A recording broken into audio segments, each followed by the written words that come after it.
If you ask us, one of the joys of watching a Predator movie is wondering who will be the last survivor. After all, it is the sheer questionability of staying alive, especially when you are up against extraterrestrial species hunting down humans for sport, that primarily serves as the enduring thrill of the whole Predator franchise. While the odds are clearly stacked against anyone who decides to challenge a Predator, it does not mean that it is not possible to gain triumph against a Predator at the end of the day. Well, this brings us to the main contents of today's video, where we will be taking a look at every last survivor from the Predator movies who has lived to tell the tale. Mind you, the list includes human survivors ranging from easily forgettable to true warriors, but each with harrowing stories to tell. Are you ready? Well, without further ado, let's dive straight into the video. But before we get into our explanation, we do have one very small request. If you enjoy our content, then please support us by subscribing to our channel. This is a small click for you, but for us, it means a lot. Thank you. Now, let's begin.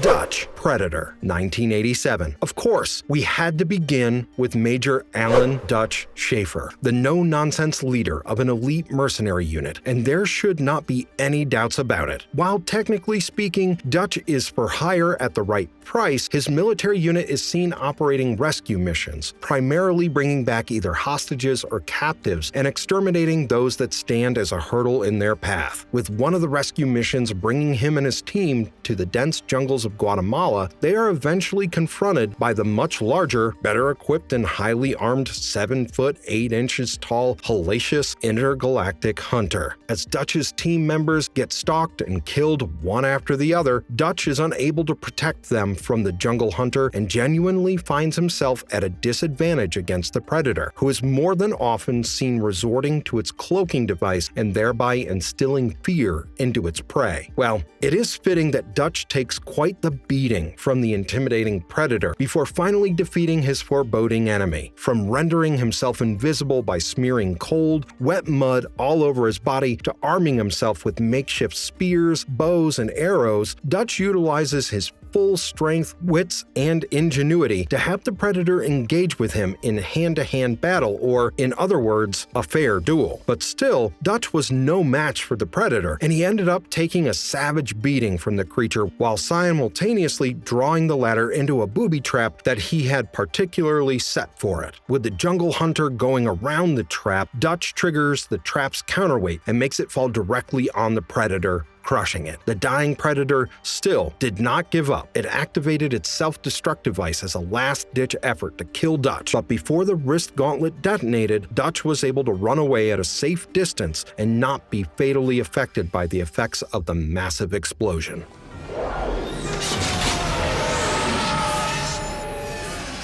Mike Harrigan, Predator 2, 1990. Well, next on our list categorically has to be Danny Glover's Lieutenant Mike Harrigan, and for obvious reasons. With the Predator franchise shifting its base to the contrasting city setting of Los Angeles in the second movie, we find the hot-headed Harrigan up against the city hunter Predator amid a conflict taking place primarily between the warring Colombian and Jamaican drug cartels, and also add to this the involvement of the covert government task force, the Otherworldly Life Forms program. In the movie, Harrigan is engaged in plenty of knockdowns and drag-out brawls all across the gritty, crime-ridden city and ultimately aboard the Predator mothership hidden beneath the Wen. What makes Harrigan stand out from the rest of the survivors in the Predator franchise is the way he thinks, or his thought process, to be more precise. Unlike others, he is aware of the fact that he is fighting an opponent whom he does not understand. Well, like it or not, but this aids him in gearing himself up to face the Predator, more ready than anyone for that matter. With the final battle taking place inside the mothership, Harrigan finds himself in a hand-to-hand showdown with the city hunter. Of course, Harrigan gives his 100% in the final duel, and despite being utterly exhausted in the process, he ends up wielding the city hunter's own smart disc to his advantage. After he is seen using the smart disc to tear apart the otherwise indestructible metallic net gun that the Predator fired, fired, Harrigan uses the disc as a countermeasure against all of the Predator's blows before finally resorting to the weapon to stab the city hunter fatally in its stomach. In fact, the elder Predator Greyback was so impressed by Harrigan's formidability that the former honored the latter with an antique flintlock pistol as a token of respect before leaving.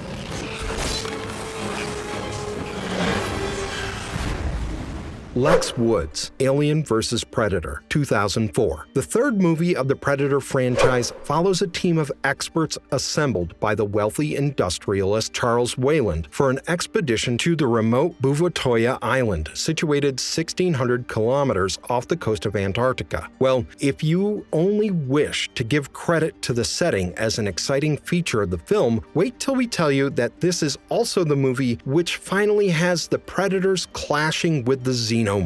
However, the interesting quotient certainly does not stop here. The flick further has the group discovering a mysterious pyramid that is buried deep beneath the ice cap, and the ancient structure is eventually disclosed to be a hunting ground for the Predators to stalk and kill aliens for their initiation rituals. So, with the humans getting caught in the middle of a battle between two of the most dreaded intergalactic species, do we have a survivor? Well, of course we do. And it's none other than our female guide, the relatively strong Alexa Lex Woods. So the thing with Lex is that she does not stop at being the sole survivor. She even ends up allying with the alien hunter named Scar, and together they are quite the duo. It is only fair to state that Lex visibly earned the respect of Scar after she ended up dispatching one of the xenomorphs all by herself. Naturally, with Scar and Lex teaming up, Lex also became one of the very few humans to be able to join the ranks of defeating a xenomorph queen, and you know it for a fact that anyone who does that cannot be taken lightly. Also, the solitary fact that a clan leader gifted her a combi stick after the latter saw the mark of a warrior that Scar had earlier branded on her cheek effortlessly makes her earn a rightful place in the pantheon of the Predator franchise's human survivors.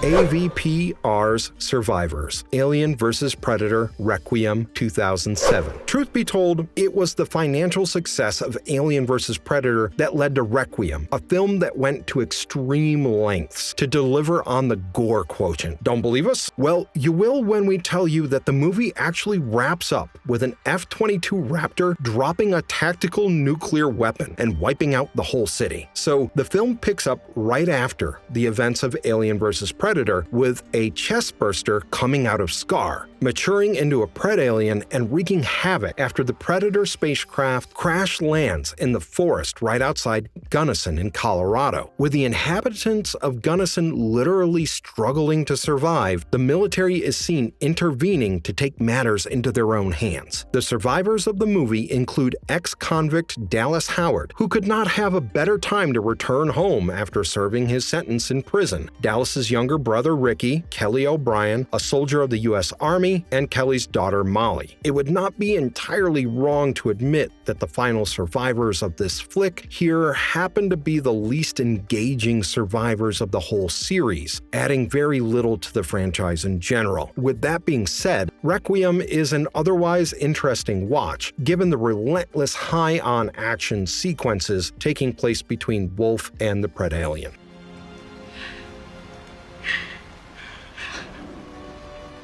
Royce and Isabel, Predators 2010. Well, things keep getting better and better as we move ahead with the Predator franchise. Moving on to Predators, which serves as the fifth film in the franchise, the story follows a group of heavily armed individuals who find themselves on a game reserve planet of the Predators, being hunted by a new breed of these extraterrestrial predators. So here's the thing, being stalked and hunted by a predator visiting Earth is a different thing, but battling not one, but a bunch of them on their home turf takes things to a whole new level. The last ones to survive in the film are a mercenary, Royce, and Israel Defense Forces sniper, Isabel. And boy, it is a game of wits and tactics. While Royce gets all the aid thanks to Isabel's sharpshooting skills, in the end, it is Royce rigging doctor and serial killer Edwin with grenades and then using him as bait to incapacitate the super predator Berserker. After this, Royce tactfully renders the Predator's heat vision useless, and while it works in his favor for the time being, the Predator fires at him with his plasma caster. This is followed by Berserker violently beating Royce using his bare hands and going to the extent of even attempting to decapitate him with his wrist blades. This has Isabel managing to shoot the Predator through the chest, but doing that only made the Predator further angry. No wonder, the Predator impales Isabel in the shoulder. Fair to say, after a bit of a struggle, Royce is able to retrieve his specially fashioned axe post, which he keeps hitting the Predator to the extent of destroying his biohelmet and also exposing its ugly face in the process. After continuously managing to hit the Predator in the head, Royce has the Berserker critically injured and severs its left arm, too, in the process. Of course, Royce is able to behead Berserker in the end. Even with the duo remaining stranded on the game reserve planet, they continue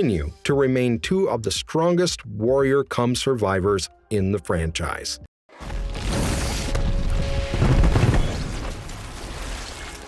Rory McKenna, Quinn McKenna, and Brackett, The Predator 2018. Survivors don't come by the dozens when it comes to Predator flicks, and it doesn't get any easier in The Predator. Rory McKenna, who was played by Jacob Tremblay in the movie, was the son of a U.S. Army sniper, but he lived with his mother. He endured a troubled school life because his autistic nature and all the bullying that he had to deal with. However, he was a very smart fellow who could decode the complicated Predator technology when he received it in a package from his father. Where many scientists failed over the years, this young boy accomplished the impossible. During his encounter with the Predator, the creature assumed that his autistic condition was a result of some advanced human evolution. Rory was one of the survivors of the movie, along with his father Quinn McKenna, who finally managed to kill the Predator. Throughout the narrative, we see his skills as a feisty fighter, and his quick thinking saves the day for the other survivors as well. This brings us to another key character who managed to survive, Casey Brackett, an evolutionary biologist. When the upgraded Predator tries to kidnap Rory to fuel the evolutionary journey of their species, Casey plays a pivotal role in saving him,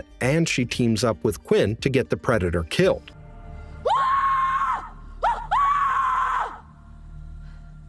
Naru, Prey 2022. There have been several protagonists who have been impressive throughout the Predator franchise in their fight against the mighty species, but very few have impressed us as much as Naru. This member of the Comanche tribe was a true warrior and was raised as a healer. She was also a skilled hunter and finally came in contact with the feral Predator. During a failed hunting attempt, she came across a cloaked Yautja ship. Her first encounter almost proved to be fatal for her, but she managed to escape to fight another day. She tried to warn her tribe members about the threat, but no one seemed to consider her seriously. Finally, she strategically lured the Predator into her chosen battleground, and the fierce hunter severed the Predator's arm in a near-death face-off. Naru was probably among the smartest ones who fought a Predator, even though the story was premised in the 18th century. She tricked the Yautja into getting hit with a shot from its own bolt gun, and it eventually burst through the Predator's skull and killed it instantly. What she did grabbed the attention of various Predator ships, and we expect more of this badass warrior up against the Yautjas seeking a worthy contest.